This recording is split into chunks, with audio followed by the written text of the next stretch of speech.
Your typical college basketball game here tonight. Nothing odd that happened at all, but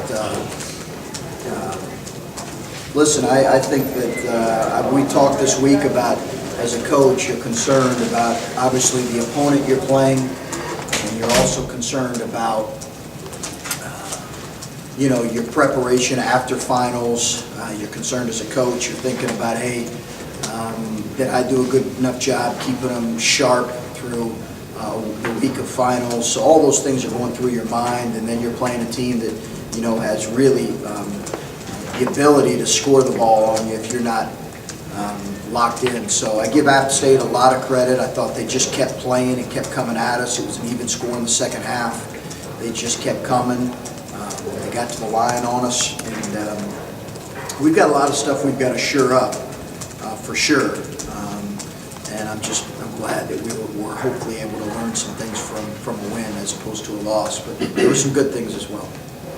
Chris, I guess the emergency ended up being kind of a minor thing, but before you knew that, what was it like when you guys were walking off the floor in the locker room? Well, I'd never experienced that before, and I've played in some wild places too.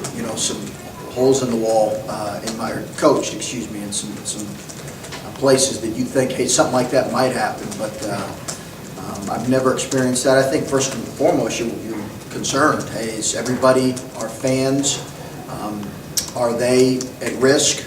Are they safe? Our players, you're thinking about, are your players, safe? And so you almost for a minute think a little less about the game. But once we realized it was, I guess, a fire that was confined just to a concession stand, and then we were able to kind of move on to preparing our team to get back ready to play. I will say this, huge thanks to our fans who came back in the building after they were asked to leave the building.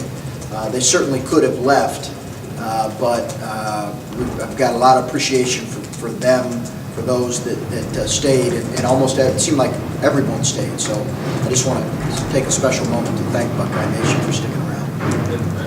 I'm sure you don't ever plan for anything like that, but did you sense that it took a minute or two for you guys to get back to the swing of things after that delay? I think so, but it probably does them too. I don't know if either team had momentum at that point because they were scoring pretty easily, and so were we. I don't know. I think that's a good question. It's a good question. I don't know if either team was at advantage. I was just worried about, you're always concerned about the first couple minutes of halftime. After halftime, start the game, what's our approach going to be? So you kind of had to recycle that a little bit just 3 minutes into the second half. Chris, Go ahead. Kate had to play there late in the first half, dove on the ball, and you guys got out to a nice fast break. Just before that, the offense seemed to be maybe a little slow at times or not as functioning as it was after that. I'm just wondering if there was maybe a sense on the bench that kind of lifted you guys up. I think it did. I don't think we were moving super well offensively. Just we weren't moving. Our bodies weren't moving for whatever reason. And I got to look at it. And the ball probably wasn't moving as much as we would have liked in the first half. It was a combination of both. So we got to work on that. We got to work to fix some of those things. But that was a really big play. That was a really big play. I think it resulted in JT's dunk. Is that right? I think Andrew Dockage made a nice play. Not to go up and throw up a layup that was about to get blocked. Made a really nice play there. Really nice play. But it all started with Keita being the first to the floor. And I think that hopefully, that's an expectation for an older guy to do that. It's just an expectation for all of our players to do that. I don't think we did that every time tonight, which was disappointing. But that was a really, really special play. So you said obviously you got some things you need to shore up after this. We just talked to Jim. He said that you guys took them completely out of every way they want to play. I wonder why you were able to be as effective as you were. I mean, they were 3 of 19 from 3, and I know like you said they traded baskets in the second half, but why do you think he felt that way, I guess? That's a good question. I'd like to ask him because I think he does a really good job with his team, and they're hard to guard. I felt like we were doing a good job of that in stretches in the first half. We fouled way too much late in the game, the last 6 or 7 minutes of the game. And we have to do a better job of being more disciplined with not fouling situations. I think our guys are aggressive. We've got an aggressive group. Listen, I really believe this. It's not just something coaches say. If we are not, if our identity is not making it hard for teams to score on us, then we're going to really struggle this year. We're going to really struggle. So I think we just have to continue, our guys have to continue to embrace that. And then, Mike, you got Micah back a little bit, Caleb or Kyle was back. Did you get as much as you thought out of them? Yeah, I just told Micah and Kyle, I said, hey, I'm not going to be able to play.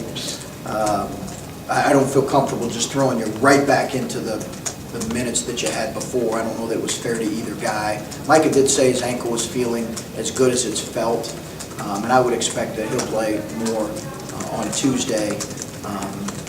Kyle probably played a little more than I anticipated to play just because Caleb got in a little bit of foul trouble. Okay. Coach Ryan. Okay. Coach, you mentioned Caden's play, but I think overall the whole game, you put together a pretty good defensive game. I think he had 4 steals, 3 blocks. Just maybe your message from him last game, do you see it carrying over in practice as well? Because obviously it carried over into today's game. His effort on the defensive end. Yeah, I think he was very active at times, and his ability around the rim to chase balls down and just get a piece of balls is critical for our group. It's really critical. So I feel really good about that.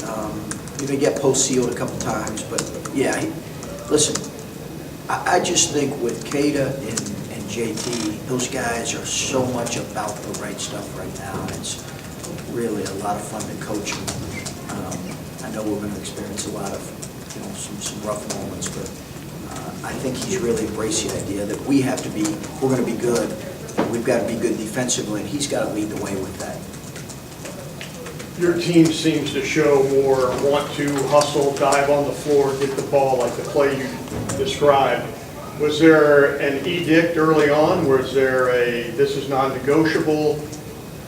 It just seems different than the last couple of seasons, and I know it's early, but I'm not the only one who says this. Well, I hope that continues. Those things, you're only as good as you perform in the most recent game. I hope that continues. I think that our guys recognize that we don't have that has to be what we're about. We don't have a huge margin for error, and I think they also recognize that people appreciate seeing them play this way, and that is the expectation for us. And we have to practice that way consistently, and I think that builds habits where you can. It's just motor or muscle memory in a way. You just go do it when you see a ball laying there, and that's what we have tried to stress from day one in practice. Do you think it's a roster trying to impress a new coach? I think it's a roster that's hungry to feel good about themselves and is curious to see what can happen if we play together and play hard. And we don't always do that. When we don't, we get exposed. But I think it's a group of guys that says, hey, listen, we're hungry to see what we can be if we play together and play hard. And I think that is much to anything. Coach, you want to say anything about the graduates? I do. I mentioned in the press conference yesterday, but thanks, Dan. But I did huge congratulations to Jay Sean Tate and Kada Bates-Diop and their families who were all here watching them tonight and going to be a part of a big and special day tomorrow. We're actually practicing early so they have a chance to spend graduation and then on with their families. They have a terrific degree that they earned from a great university, and I'm just really proud of them and look forward to being there with them.